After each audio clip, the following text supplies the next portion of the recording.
You are 10 commercial-free minutes away from being up to date on today's top news. For CNN Student News, I'm Carl Lazouz. First up, the stock market is down after another brutal day on Wall Street. Yesterday, the Dow Jones Industrial Average, we've mentioned that it reflects how the overall market is doing, it dropped more than 500 points. That adds up to a loss of about $700 billion. International stock markets haven't been faring much better. That's why President Bush recently announced plans to host a summit of world leaders to try to find a solution to this global financial mess. The White House says the meeting will take place on November 15th. You can probably imagine that when times are tight, people change their spending habits. That suits some industries just fine, because for them, business is up when the economy is down. Alfonso Van Marsh reports on some companies in the UK that are actually thriving in the current crisis. At the City Cobblers, the coming cold season brings the usual rush of winter shoes to be resoled and repaired. But 'tis the season of the credit crunch. And more people, these cobblers say, are thinking twice about throwing out old shoes. You basically get a brand new pair of shoes back instead of going out and buying a brand new pair. And obviously you've worn them for so long, so they're comfortable to you anyway. So it just makes sense, really, in the long run. The fast food industry is also hot. High-priced restaurants may be suffering, but more people are turning to takeout as an affordable break from the kitchen. Last Saturday, we had a record ever day for our online sales, and that was up 20% on any prior record.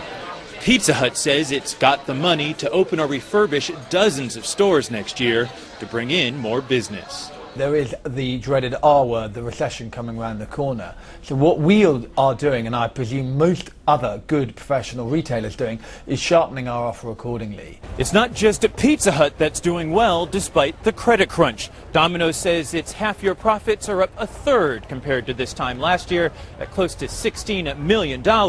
And if you know how to flip burgers, well, McDonald's in this country wants to talk to you. They're serving some 2.2 million more customers a month and recruiting for some 4,000 jobs. And after the meal, how about a movie? The UK movie industry says this year is seeing the most ticket sales nationwide in 4 decades. There's been a definite sense that the escapism and the feel-good factor around cinema has allowed people, even if only for a couple of hours, to step outside of the doom and gloom which the media and the newspapers are presenting around the economy. An economy that might make moviegoers pass on the cinema popcorn and drink and sneak in a leftover slice of pizza instead. Alfonso Van Marsh, CNN, London. Is this legit? X-rays can pass through any substance. Not legit. You Superman fans know that lead, for example, can block out X-rays.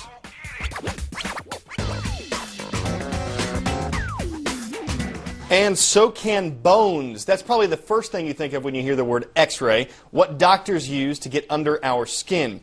Now, some U.S. border agents are breaking out this technology to crack down on things like illegal immigration and drugs. Critics call it an invasion of privacy. Chris Lawrence gives us a revealing look at this controversy. Border agents unroll a carpet and find a grown man hiding deep inside. Another is crammed underneath the seat cushion of a car. But a new technology is making it a lot harder to hide. Just south of San Diego, a drive-through portal scans cars crossing over from Mexico.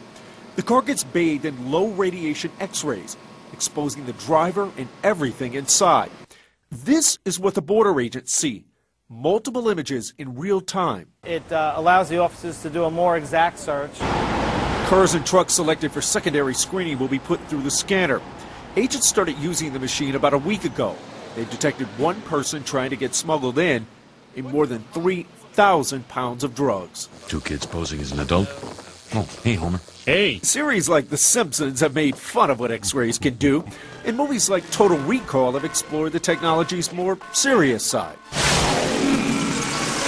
We tested some similar technology the TSA is installing at airports across the country right now. The technology is actually already being used at certain military checkpoints in Afghanistan and the entrance to the Green Zone in Baghdad. Privacy advocates have called this kind of screening an electronic strip search. Border agents say their machine is less revealing than the airport scanner and only shows a person's silhouette. No details, you can't tell sex, race, or anything like that. Officials say you don't have to wear the padded vest you get at the doctor's office because the portal uses low-level X-rays. Someone would have to go through this machine more than 2,000 times to get the same radiation you would from a chest X-ray. Now, there's still going to be some folks who just don't trust this kind of machine. If you don't want to go through it, you can get out of the car and a border agent will drive your car through the scanner. Chris Lawrence, CNN, Los Angeles. See if you can ID me. I'm an Asian region that borders India, Pakistan, and China. I cover 86,000 square miles, and I'm home to more than 12 million people. India and Pakistan have been fighting over ownership of my land since 1947.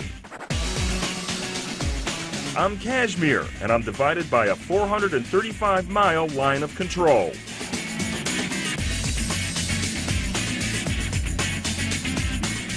Trade is taking place across that line for the first time since India and Pakistan started fighting over Kashmir.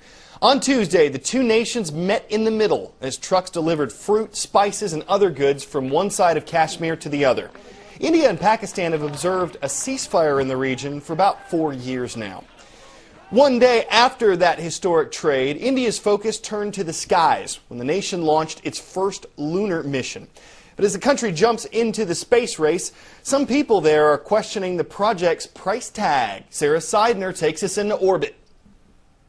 2, 1, 0. India is soaring to new heights. This is the country's first unmanned mission to the moon. At 6:21 in the morning, the Indian-made spacecraft Chandrayaan-1 shot into space with no problems. Members of India's space program congratulated each other as they watched the send-off. Today, what we have started is a remarkable journey for the Indian spacecraft to go to the moon and try to unravel the mysteries of the moon. This mission puts the developing nation firmly in the exclusive club of space-exploring countries. To some here, it's another sign India is on an unstoppable upward trajectory. We should be proud of it. But if you think all eyes were glued to TV sets watching this historic launch, you'd be mistaken. In fact, some school children and teachers we spoke with after takeoff didn't even realize the mission had already taken place. We met these children and their educators on a visit to the planetarium. India is trying our best, and still there is a launch. I remember that Chandrayaan, which is going to launch very soon. Yes, India is going to perform a launch to moon on 22nd September. India is spending about $79 million on this mission, far less than what China paid for its moonshot last year. We told vendor Sundeep Kumar about the launch and the cost. He wasn't impressed. It would be better to spend money on providing electricity and water supply. The government should think about it, but it's spending money on useless activities. There can be nothing better than improving conditions in cities. In a country of 1.1 billion people, where more than a third live in desperate poverty, unable to feed themselves, some think $79 million could go to helping these people out. Especially since this is a feat other countries have conquered decades ago. Still, some Indians argue this program could yield important scientific data as well as bolster the country's reputation. If it's a complete success, the Indian space establishment plans to step it up. By 2020, India is planning to send a manned mission to the moon. Sarah Seidner, CNN, New Delhi. Before we go, which of these things is not like the others? Pumpkin, pumpkin, pumpkin, gorilla. They may not fit in with the festive fruit, but these hairy beasts are getting into the Halloween spirit. Of course, for them, that means devouring pumpkins stuffed with tasty treats. But the trick is getting the food out. Watch the guy at the top there. Once he's done dumping out those goodies, he just sends that pumpkin plummeting. But hey, running out of sweets can make anyone go a little late. You guys have a great day.